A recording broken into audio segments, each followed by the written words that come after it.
Hello friends, அனைவருக்கும் வணக்கம். இந்த வீடியோவில் நம்ம என்ன பார்க்க போகிறோம் அப்படின்னா, யூனிட் நம்பர் 9 இந்தியாவின் மேம்பாடு அனுபவங்கள்.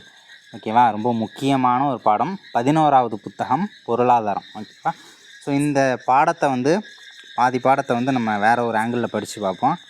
என்ன அப்படின்னா, ஒரு வித்தியாசமான உங்களுக்கு பிடிச்ச ஒரு வாய்ஸு. ஆனால் என் வாய்ஸு பிடிக்குமா என்னன்னு தெரியலை. பட் இருந்தாலும் எனக்கு இந்த மாதிரி நான் படிக்கும்போது எனக்கு போர் அடிச்சுன்னா நான் அந்த மாதிரி படிப்பேன். ஸோ இப்போவுமே இந்த வீடியோ எடுக்கும்போது, அதாவது இந்த ஸ்க்ரீன் ரெக்கார்டு பண்ணும்போது, இப்போ தான் சாப்பிட்டு வந்தேன். ஓகேவா, அதனால் கொஞ்சம் போரிங்காக இருக்கிறதுனால அந்த வாய்ஸ் ட்ரை பண்ணலாம் அப்படின்னு சொல்லிட்டு ஒரு ஐடியா. சும்மா தான். இப்போ என்ன பாடம் பார்க்க போகிறோம்னா, இந்தியாவோட மேம்பாடு அனுபவம். ஸோ இந்த பாடத்தில் என்ன கொடுத்துருக்காங்கன்னா, புதிய பொருளாதார கொள்கையை கொடுத்துருப்பாங்க. அது என்ன புதிய பொருளாதார கொள்கை அப்படின்னா 1991. இதில் என்ன முக்கியமான விஷயம், இதை கொண்டு வரத்துக்கு என்ன காரணம் அப்படின்னா, நமக்கு தெரியும் பிரிட்டிஷ் தான் நம்மளை ஆட்சி பண்ணுது. 1947 நம்மளும் சுதந்திரத்தை வாங்கிட்டோம். சுதந்திரம் வாங்கினதுக்கப்புறம் நம்ம பொருளாதாரம் எங்கே இருந்துச்சு, ரொம்ப கீழே தான் இருந்துச்சு. ஓகேவா, ஸோ அதனால் என்ன பண்ணிட்டோம், இந்த மாதிரி ஒரு முறையை காலப்போக்கில் கொண்டுட்டு வரணுங்கிறது கட்டாயம் அப்படின்னு மாறி போச்சு. என்ன இந்த புதிய பொருளாதார கொள்கை சொல்லிச்சு அப்படின்னா, இந்தியாவுக்குள்ளே யாராவது தொழில் தொடங்கணும் அப்படின்னா நிறைய கட்டுப்பாடு இருக்குது. லைசன்ஸு இந்த மாதிரி நிறைய முறைகளில் போட்டு என்ன பண்ணுறாங்க, ஏகப்பட்ட கட்டுப்பாடுகளை கொண்டு வந்து வச்சுருக்காங்க. நம்ம இந்தியாவிலே தான் இருந்துச்சு. ஸோ அதுக்கப்புறம் இதை எப்படி மாற்றுறாங்க அப்படின்னா, சரி நமக்கு நிறைய இளைஞர்கள் இருக்கிறதுனால வேலைவாய்ப்பு நிறைய பேருக்கு கொடுக்கணும். அதேமாதிரி வறுமை ரொம்ப அதிகமாக இருக்குது, பஞ்சமும் ரொம்ப அதிகமாகிடுச்சு. அதனால் என்ன பண்ணணும் அப்படின்னா, முட்டுக்கட்டையாக இருந்த அந்த தடை எல்லாத்தையும் மாற்றணும், அந்த கட்டுப்பாடு எல்லாத்தையும் ஒழிச்சிட்டு எல்லாருக்கும் வேலையை கொடுக்குற முதலீடுகளை ஈர்க்கணும் அப்படிங்கிறது தான் இங்கே ஒரு நோக்கமாக இருந்துச்சு. அதுதான் 1991 வந்த புதிய பொருளாதார கொள்கை. ஓகேவா, அதுதான் எல்பிஜி அப்படின்னு சொல்லுவாங்க. Liberalisation, ப்ரிவலைசேஷன், globalisation. தாராளமயம், தனியார்மயம், உலகமயம் அப்படின்னு சொல்லுவாங்க. ஸோ இதில் என்னென்ன விஷயங்கள் அப்படின்றது பார்க்கும்போது, தாராளமயம் அப்படின்னா தொழில்துறை மீது அரசு கட்டுப்பாடுகளை எல்லா நிலையிலையும் நீக்கிறது, அப்படி இல்லைனா தளர்த்துறது. இதுதான் தாராளமயம்னு சொல்கிறாங்க. லிபரலைசேஷன் அப்படின்னு சொல்லுவாங்க. அதே மாதிரி தனியார் மயம் அப்படிங்கிறது என்னது, பொதுத்துறையோட நிர்வாகத்தை, அதேமாதிரி பொதுத்துறையோட உரிமையை ப்ரைவேட்டுக்கு கொடுக்கறது. ஓகேவா, அதுதான் தனியார் மயம். அதே மாதிரி உலகமயம் அப்படின்னா என்னென்னா, உள்நாட்டு, அதாவது இந்தியாவோட பொருளாதாரம் இருக்குல்ல, உள்நாட்டு பொருளாதாரம், அதை உலக பொருளாதாரத்தை கூட இணைக்கிறது தான் உலகமயம் அப்படின்னு சொல்கிறாங்க. தனியார்கிட்ட கொடுத்தா தனியார் மயமாக, உலகத்திட்ட கொடுத்தோம்னா உலகமயம் அப்படின்னு சொல்லியிருக்காங்க. அதாவது உலக பொருளாதாரத்தையும் இந்தியாவோட பொருளாதாரத்தையும் இணைக்கிறது, அதாவது உள்நாட்டு பொருளாதாரம். அதே மாதிரி எல்பிஜிக்கு ஆதரவாக இருந்த கருத்துக்கள் என்னென்ன அப்படின்னா, அதான் தெரியும், கட்டுப்பாடுகள் நிறையா இருந்துச்சு. அந்த கட்டுப்பாடுகள்லாம் தளர்த்துனாங்க. அதே மாதிரி வாய்ப்புகள் தனியார் துறைக்கு நிறையா கொடுத்தாங்க. ஓகேவா, ஏன்னா அவங்க தான் எல்லாருக்கும் வேலைவாய்ப்பு கொடுக்கக்கூடிய ஒரு திறன் அவங்கள்ட்ட தான் இருக்குது. ஸோ அதனால் அவங்களுக்கு நிறைய வாய்ப்புகள் கொடுத்தோம். அதே மாதிரி வளர்ந்த நாடுகள் தங்களுடைய உபரி முதலீட்டை பின்தங்கின நாடுகளில் அதிகமாக செய்யுது. இப்போ ஒன்றும் கிடையாது, அமெரிக்கா நல்ல டெவலப்டு கண்ட்ரின்னு நமக்கு தெரியும். அவங்க யூஸ் பண்ணது, அவங்க 10-15 வருஷத்துக்கு முன்னாடி யூஸ் பண்ண டெக்னாலஜியை ரொம்ப கஷ்டப்படுற ஒரு நாடு, வளர்ந்துக்கிட்டு இருக்கிற நாட்டுக்கிட்ட என்ன பண்ணுறாங்க, விற்றாங்க அப்படின்னா அந்த லாபமும் யாருக்கு தான், அமெரிக்காவுக்கு தான். ஓகேவா, அதனாலையும் ஒரு பெரிய நாடு, வளர்ந்த நாடு வளர்ந்துக்கிட்டே இருக்குது அப்படின்றதே சொல்லியிருக்காங்க. ஓகேவா, அதாவது பொருளாதாரத்தில் அந்த மாதிரி விற்கிறதுனால பணக்கார நாடு இன்னும் பணக்கார நாடாக மாறிக்கிட்டே இருக்குது, அப்டேட்டும் ஆகிட்டுருக்கு அப்படின்றதையும் சொல்லியிருக்காங்க. ஓகேவா, எல்பிஜிக்கு எதிரான கருத்துக்கள் அப்படின்னு பார்க்கும்போது, தாராளமயமாக்கும் கொள்கை அப்படின்றது வெளிநாட்டில் உள்ள பெரிய நிறுவனங்களுக்கு வசதி ஆகிடுச்சு. ஓகேவா, டார்கெட் இந்தியா அப்படின்னு சொல்லிட்டு ஏகப்பட்ட முதலீடு என்ன பண்ணிட்டாங்க, டார்கெட் இந்தியானா ஜஸ்ட் ஒரு வார்த்தையாக சொல்கிறேன், அந்த மாதிரி நிறைய முதலீடுகளை கொண்டு வந்து வச்சு அவங்களும் நிறைய லாபம் பார்த்துட்டாங்க. அதே மாதிரி இங்கேயும் பார்த்தோம்னா, இங்கே உள்நாட்டு நிறுவனங்கள்லாம் இருந்திருக்கும்ல, ரொம்ப எல்லாம் பாதிக்க ஆரம்பிச்சிருச்சு. ஸோ இது ஒரு நெகட்டிவான ஒரு விஷயமாக தான் சொல்கிறாங்க. அதே மாதிரி தனியார் மயமாக்குதல் அப்படிங்கிற பெரிய நிறுவனங்களோட முற்றுரிமை சக்தியினை வளர்க்கும் அப்படின்ற வாதம் இருந்துச்சு அப்படின்றதையும் சொல்லியிருக்காங்க. நம்ம எக்ஸாம் பாயிண்ட் ஆஃப் வியூவில் மட்டும் பார்ப்போம்.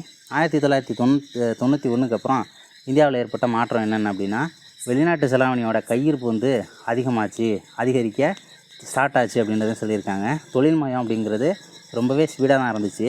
அதே மாதிரி நுகர்வு முறை அப்படிங்கிறது நல்ல மேம்பட்டு இருந்துச்சு. அதே மாதிரி நெடுஞ்சாலைகள், மெட்ரோ ரயில், மேம்பாலம், விமான நிலையம், இந்த மாதிரி நிறைய வசதியும் அதிகமாச்சு. ஆனால் அந்த வசதியெல்லாம் ஏழைக்கு போச்சா, எங்கே போகலை அப்படின்றத தெரிஞ்சுக்கணும். அடுத்தது என்னென்னா, முதலீட்டு விலக்கல்னு ஒரு வார்த்தை கொடுத்துருக்காங்க. டிஸ்இன்வெஸ்ட்மெண்ட் அப்படின்னு இங்கிலீஷ்லையும் சொல்கிறாங்க. இது முதலீட்டு விலக்கல் அப்படின்னா, முதலீடுங்கிறது உதாரணத்துக்கு இப்போ பெல் இருக்குன்னா அது வந்து ஒரு பொதுத்துறை நிறுவனம். அதில் முதலீடுகள் யாரோடது அப்படின்னா எல்லாமே கவர்மெண்ட்டோட முதலீடு தான். அதை வந்து என்ன பண்ணுறாங்க, 50% முதலீடுகளை திரும்ப பெற்றுக்கொண்டு என்ன பண்ணுறாங்க, ப்ரைவேட்டுக்கிட்ட கொடுத்துட்டாங்கன்னா அதுதான் முதலீட்டிலேருந்து விலகுறது. ஓகேவா? யார்கிட்ட கொடுக்குறாங்க அப்படின்னா தனியார் நிறுவனங்கள்கிட்டையோ இல்லை பேங்குக்கிட்டையோ விற்றுறது. அதுதான் முதலீட்டு விலக்கம் முழுவதுமாக இது வரைக்கும் நடைமுறைப்படுத்தப்படலை. ஓகேவா? எந்த ஒரு நிறுவனத்தையும் 100% இன்னும் ப்ரைவேட்டுக்கிட்ட கொடுக்கல அப்படின்றதான் சொல்கிறாங்க. பாதி ஷேர் பெர்சன்டேஜ் அடிப்படையில் தான் விற்றுட்டு இருக்காங்க. ஸோ இதுதான் முதலீட்டு விலக்கல் அப்படின்றதையும் நமக்கு சொல்கிறாங்க. அடுத்தது என்ன சொல்லியிருக்காங்கன்னா, இந்திய பொருளாதாரத்தோட நிலைமையை பற்றி கொடுத்துருக்காங்க. என்னென்னலாம் சொல்லியிருக்காங்க அப்படின்னா, நம்ம முக்கியமான பாயிண்ட்டை மட்டும் பார்ப்போம். நமக்கு தெரியும் மக்கள் தொகை எந்த நாட்டிலடா அதிகமாக இருக்குன்னு கேட்டால் நான் பெருமையாக சொல்லிப்பேன் எங்கள் நாட்டில் தான் அதிகமாக இருக்குது அப்படின்னு. இது என்ன பெருமையா? இது வந்து பெருமையாக கிடையாது. ஓகேவா? எவ்வளோ பர்சன்டேஜ்? 17.5%. அதுவே நிலப்பரப்பில் பார்த்தோம்னா அது வெறும் 2.4 தான். அது வருமானத்தில் அதுக்கும் பாதி 1.2 தான். ஆனால் மக்கள் தொகையில் 17.5 இருக்குது. ஓகேவா? அதுமாதிரி உலக நிலப்பரப்பில் 2.4ன்றதையும் இந்த பாடத்தில் சொல்லியிருக்காங்க. அதே மாதிரி பொருளாதாரத்தில் 7வது பெரிய நாடு அப்படின்றதையும் இந்தியாவை சொல்கிறாங்க. இப்போ ஆசிய நாடு அப்படின்னு பார்த்தோம்னு வச்சுக்கோங்களேன், மொத்த உற்பத்தியில் சைனா, ஜப்பானு இந்த நாட்டுக்கு அப்புறம் எதிராக இருக்குது அப்படின்னு பார்த்தோம்னா இந்தியா தான் இருக்குது, 3வது இடத்துல இருக்குது அப்படின்றதையும் சொல்லியிருக்காங்க. தொழில்துறை சீர்திருத்தம் அப்படின்னு பார்க்கும்போது இது வரைக்கும் பார்த்தோம்ல புதிய பொருளாதார கொள்கை அப்படின்னு சொல்லி அது டேட்டோட கொடுத்துருக்காங்க. ஜூலை 24, 1991. இது முக்கியமாக யார் டிசைன் பண்ணது அப்படின்னு பார்த்தோம்னா இந்த ஒரு சீர்திருத்தம் அப்படின்றது இந்த புதிய பொருளாதார கொள்கை அப்படிங்கிறத நரசிம்ம ராவ் சொல்லுவாங்க. முக்கியமான ஒரு ஆள் அவர். அதே மாதிரி இந்த புதிய பொருளாதார கொள்கையை அறிவித்ததுக்கப்புறம் தான் நிறைய மாற்றங்கள் நடந்துச்சு அப்படின்றதையும் நமக்கு சொல்லியிருக்காங்க. எம்ஆர்டிபி அப்படின்னா என்னென்னு ஃபஸ்ட்டு தெரிஞ்சுப்போம். Monopolies restricted trade practices act அப்படின்னு சொல்லியிருப்பாங்க. எம்ஆர்டிபி சட்டம் அப்படின்னு சொல்லுவாங்க. உதாரணத்துக்கு இந்த கொரோனா டைம் கூட வந்துச்சுல்ல, இந்த மாஸ்க்கெல்லாம் வந்து பார்த்தோம்னா வச்சிங்களேன் 2 ரூபா போதாது. ஓகேவா? அதோட மதிப்பே வந்து பார்த்தோம்னா 50 காசு 25 பைசா அந்த மாதிரி தான் இருக்கும். எவ்வளோக்கு விற்றாங்கன்னா 10 ரூபாய்க்கு விற்றாங்க. அதை ஒரு நிறுவனம் மட்டும் உற்பத்தி பண்ணினாங்க அப்படின்னா அதை 20 ரூபாய்க்கு விற்றாலும் என்ன பண்ணுவோம், நம்ம வாங்குவோம். அதே எம்ஆர்டிபி சட்டங்கிறது என்ன பண்ணுது, ஒரு ஆள் வந்து ஒரு பொருளை மட்டும் விற்கக்கூடாது, நிறைய பேர் ஒரு பொருளை விற்கலாம் அப்படின்னு சொல்கிறாங்க. ஓகேவா? நிறைய பிராண்டு ஒரே மாதிரியான பொருள் ஒரே மாதிரி மாஸ்க்கு தான், ஆனால் நிறைய பிராண்டு வந்து தயாரிக்கலாம், நிறைய பேர் வந்து அந்த தொழிலை செய்யலாம், ஒரு ஆள் மட்டும்தான் அதை பண்ணணுன்னு அவசியம் கிடையாது அப்படிங்கிறத சொல்கிறது தான் எம்ஆர்டிபி அப்படின்ற ஒரு சட்டம். ஸோ அந்த கட்டுப்பாட்டிலேருந்து என்ன பண்ணுறாங்க, உள்நாட்டு நிறுவனங்களை தளர்த்துறது, உற்பத்தி திறன், வேலைவாய்ப்பு, நீடித்த வளர்ச்சி, ஸோ அதெல்லாம் பராமரிக்கிறது, சர்வதேச போட்டிகளை எதிர்கொள்கிறது. ஸோ இந்த விஷயம்லாம் முக்கியம் அப்படின்றதையும் சொல்லியிருக்காங்க. தொழிற்கொள்கையில் அரசு எடுத்த முக்கியமான முயற்சி என்னென்ன அப்படின்னா, தொழில் உரிமங்கள் விலக்கம் செய்யப்பட்டன. லைசன்ஸ்னு சொல்லி ஏகப்பட்ட கட்டுப்பாடு இருந்துச்சு. ஸோ அந்த கட்டுப்பாட்டெலாம் என்ன பண்ணுறாங்க, விளக்குறாங்க. அதுமாதிரி தொழில்துறையில் இருக்கக்கூடிய ஒதுக்கீட்டை வந்து நீக்கிறாங்க. ஓகேவா? எல்லோரும் வாங்க அப்படின்னு சொல்லி வரவேற்பு அளிக்கிறாங்க. பொதுத்துறை கொள்கை கட்டுப்பாடுகள் நீக்கம் மற்றும் சீர்திருத்தங்கள்லாம் கொண்டு வராங்க. எம்ஆர்டிபி சட்டம் ஒரு தொழிலை எத்தனை பேர் வேணாலும் செய்யலாம் அப்படின்னு சொல்லிட்டு அந்த சட்டத்தை வந்து ஒழிக்கிறாங்க. அதே மாதிரி வெளிநாட்டு முதலீட்டு கொள்கை, வெளிநாட்டு தொழில்நுட்ப கொள்கை, ஸோ இது எல்லாத்தையுமே இந்தியாவுக்குள்ளே கொண்டுட்டு வராங்க. ஸோ இதெல்லாம் வந்து ப்ளஸ் அப்படின்றத நம்ம தெரிஞ்சுக்கணும். அதே மாதிரி சிவப்பு நாடா முறைன்றது முடிவுக்கு கொண்டு வரப்பட்டது. சிவப்பு நாடா முறை அப்படிங்கிறதுலாம் கட்டுப்பாடுகளை தான் அப்படி சொல்கிறாங்க. ஓகேவா? அதை நம்ம தெரிஞ்சுக்கணும். அதே மாதிரி புதிய தொழிற்கொள்கையின் கீழ் முக்கியமான துறைகள் என்ன பண்ணுறாங்க அப்படின்னா பொதுத்துறை கவர்மெண்ட்டே வச்சுக்கிறாங்க. மிச்சம் மீதி இருக்கிறது எல்லாத்தையும் எல்லோரும் வச்சிங்கன்னு சொல்லிட்டு ப்ரைவேட்டுக்கிட்ட தூக்கி கொடுத்துட்றாங்க. ஓகேவா? பாக்கி உள்ள எல்லாத்தையும் என்ன பண்ணுறாங்க, ப்ரைவேட்டில் தூக்கி கொடுத்துட்றாங்க. முக்கியமானது இது 3 மட்டும் முக்கியமானதுன்னு சொல்லி தான் வச்சுக்கிறாங்க. என்னென்ன வச்சுக்கிட்டாங்கன்னா அணுசக்தி, சுரங்கம், ரயில்வே, இது 3த்தை மட்டும் இது கவர்மெண்ட் கண்ட்ரோலில் தான் இருக்கும், இதை வந்து ப்ரைவேட்டுக்கிட்ட கொடுக்க முடியாது அப்படின்னு சொல்லிட்டு பாக்கி உள்ள எல்லாத்தையும் தான் ப்ரைவேட்டுக்கிட்ட கொடுத்தாங்கன்றதையும் நம்ம தெரிஞ்சுக்கணும். அதே மாதிரி முதலீட்டு குறைப்பு கொள்கை மூலம் பொதுத்துறையை மாற்றி அமைக்கிறது. முதலீட்டு குறைப்பு கொள்கைனா என்ன, அதான் அந்த முதலீட்டு விலக்கல்னு பார்த்தோம்ல, பாதி ஷேரை வந்து ப்ரைவேட்டுக்கிட்ட விற்கிறது. ஸோ அந்த மாதிரியான ஒரு மெத்தடில் தான் பொதுத்துறையெல்லாம் கவர்மெண்ட்டு மாற்றி அமைச்சாங்க. ஸோ அது கவர்மெண்ட் செக்டாரை வந்து ப்ரைவேட்டுக்கிட்ட விற்கிறதுங்கிறது இன்றைக்கி நடக்கலை, அது அப்போயே ஆரம்பிச்சிருச்சு. எப்போ 1991 ஆரம்பிச்சிட்டாங்க. ஓகேவா? ஆனால் வந்து இது நம்ம கடந்த ஒரு 10 வருஷமாக தான் நடந்துகிட்ருக்கதான் நம்ம பேசிகிட்டு இருப்போம். ஆனால் இது எப்போயோ ஆரம்பிச்சிருச்சு. முற்றுரிமை வாணிப கட்டுப்பாட்டு சட்டம் எம்ஆர்டிபி அப்படின்னு சொல்கிறாங்களா, 1991ஆம் ஆண்டு புதிய தொழிற்கொள்கை முற்றுரிமை வாணிப கட்டுப்பாட்டு சட்டத்தை எடுத்துருச்சு, அதாவது நீக்கிடுச்சு. அதேமாதிரி 2010 போட்டி குழுன்றது ஏற்படுத்தினாங்க. ஓகேவா? 2010 போட்டி குழு அப்படின்னு சொல்லிட்டு ஏற்படுத்தினாங்க. அந்த போட்டி குழுன்றது எதுக்காக அப்படின்னா பொருளாதார போட்டி நடைமுறைகளை கண்காணிக்கக்கூடிய ஒரு குழு. பொருளாதார போட்டி நடைமுறைகள், ஸோ அதை கண்காணிக்கக்கூடிய ஒரு குழு அப்படின்றத சொல்லியிருக்காங்க. ஸோ அடுத்தது என்னென்னலாம் கொடுத்துருக்காங்கன்னா வெறும் கதை தான் கொடுத்துருக்காங்க. ஓகேவா. அடுத்தது பயிர் காப்பீடுன்னு பார்க்கும்போது சொல்லுவாங்கள்ல, பிரதான் மந்திரி ஃபசல் பீமா யோஜனா. யோஜனானா திட்டம்னு அர்த்தம். பிரதான் மந்திரி ஃபசல் பீமா யோஜனா இதை பற்றி முக்கியமான கொஸ்டின் எப்படி இருக்குமா கேட்பாங்க, எப்போ வந்துச்சுன்னு கேட்பாங்க, எத்தனை பர்சன்டேஜ் எப்போ வந்து சந்தா அப்படின்னு சொல்லிட்டு கேட்பாங்க. இப்போ February 18, 2016. ஓகேவா. பயிர் 16 ஓகேவா. February 18, 2016 பிரதம மந்திரி பயிர் காப்பீடு திட்டங்கிறது அறிமுகமாச்சு.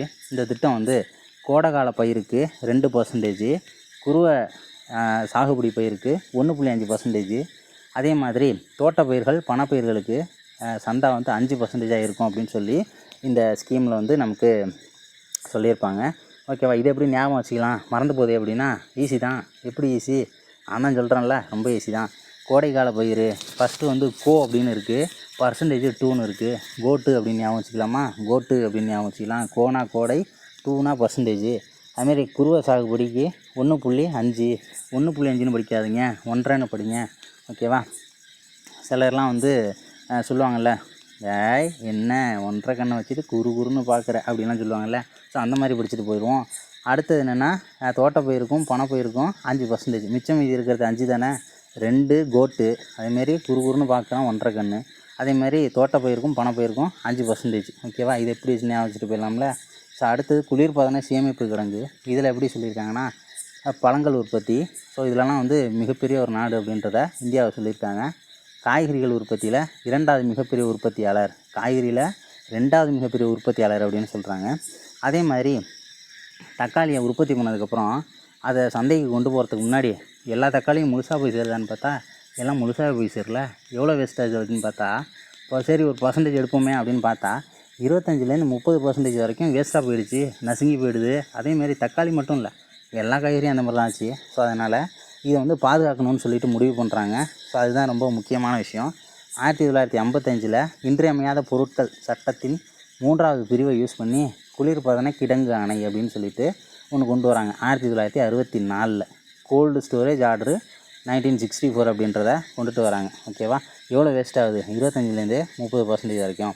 அதேமாரி கிசான் கிரெடிட் கார்டை பற்றி சொல்லியிருக்காங்க. கேசிசி அப்படின்னு சொல்லுவாங்க, உழவர் கடன் அட்டை. ஓகேவா. இது வந்து சரியான தகுதி இருந்துச்சுன்னா லோன் வாங்கிக்கலாம்.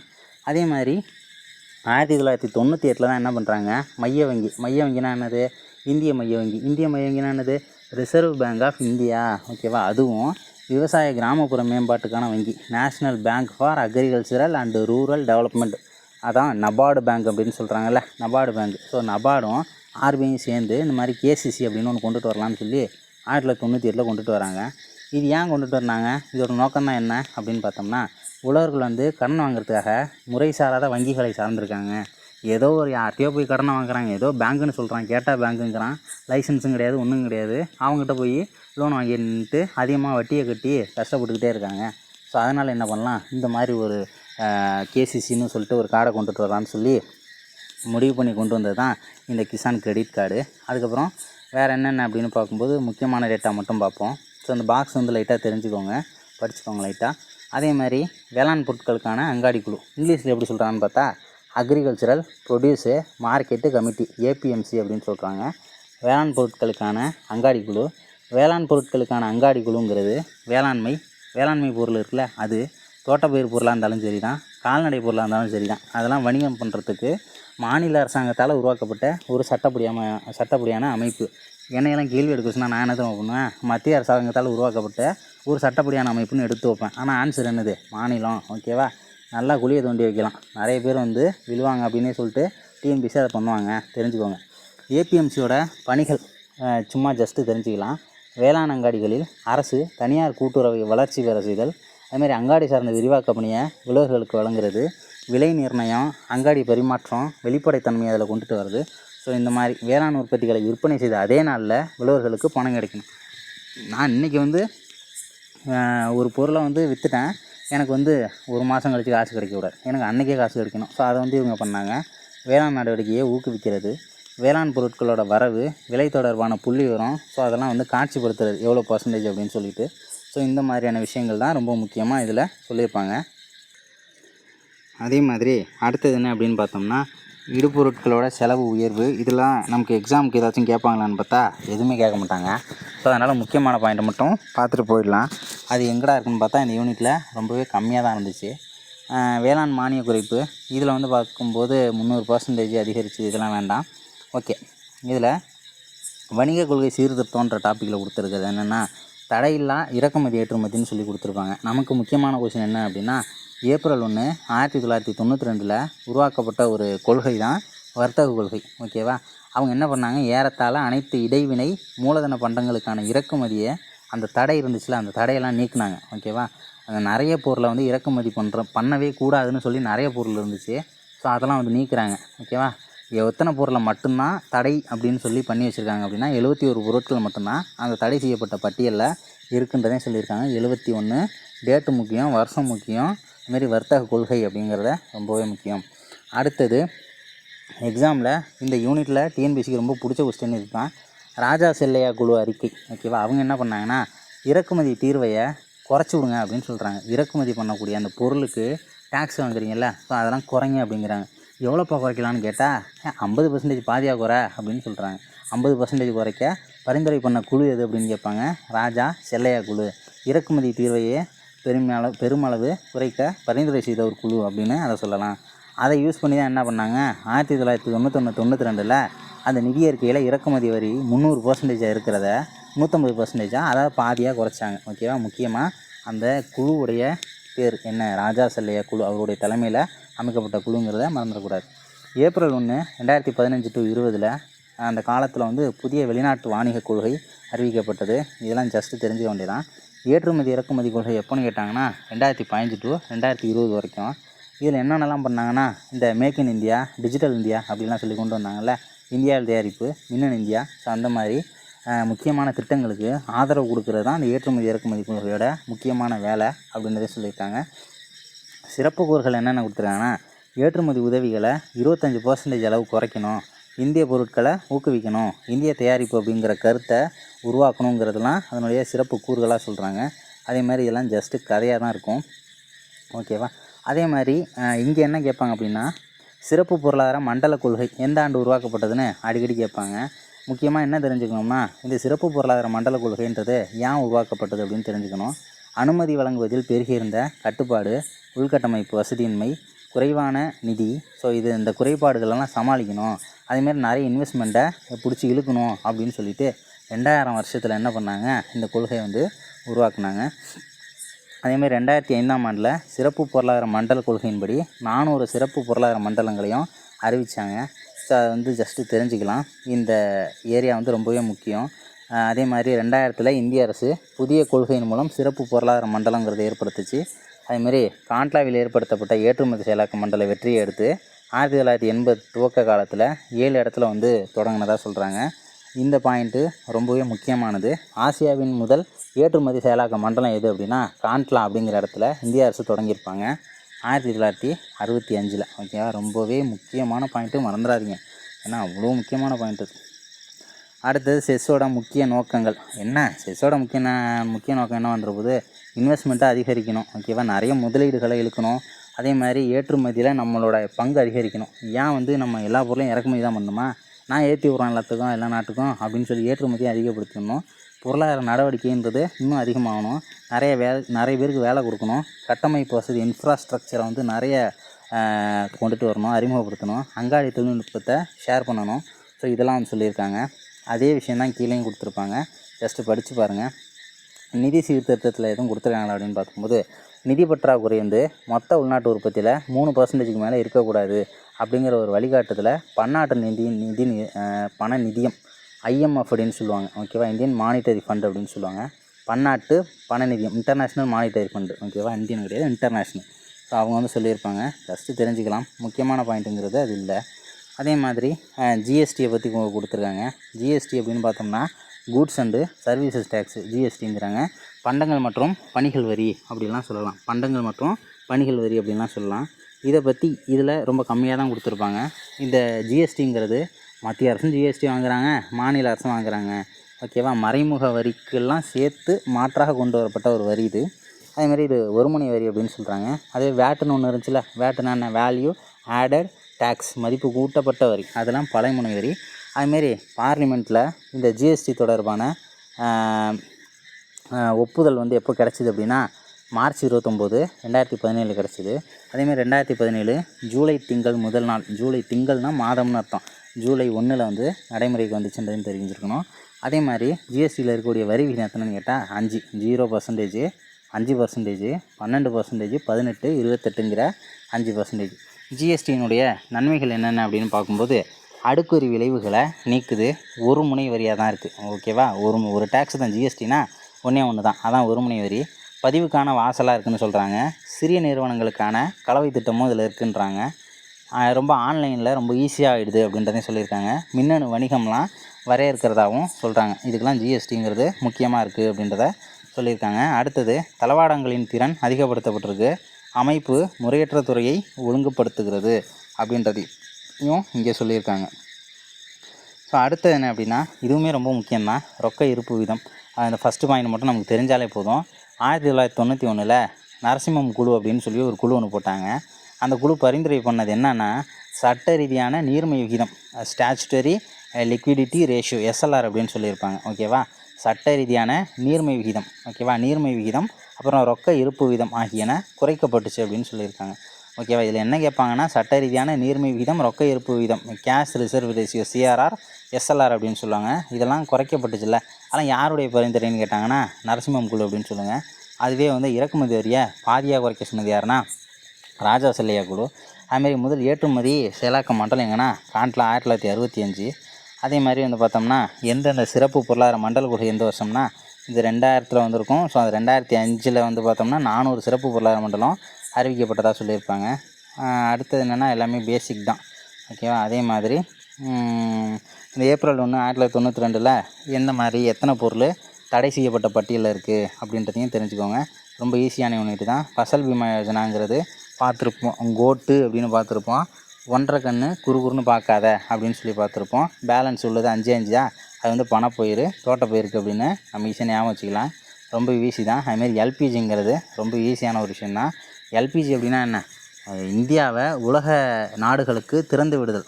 ஓகேவா, எல்லாரையும் கூப்பிட்றோம், வாங்க வாங்க, என்னது இந்தியா உங்களை அன்புடன் வரவேற்கிறது, வந்து தொழில் பண்ணுங்கள், எங்கள் நாட்டில் இருக்கக்கூடிய இளைஞர்களுக்கு நிறைய வேலைவாய்ப்பு கொடுங்க அப்படின்னு சொல்லிட்டு திறந்து விடப்பட்டது. அவ்வளோதான் இந்த யூனிட், அவ்வளோதான்.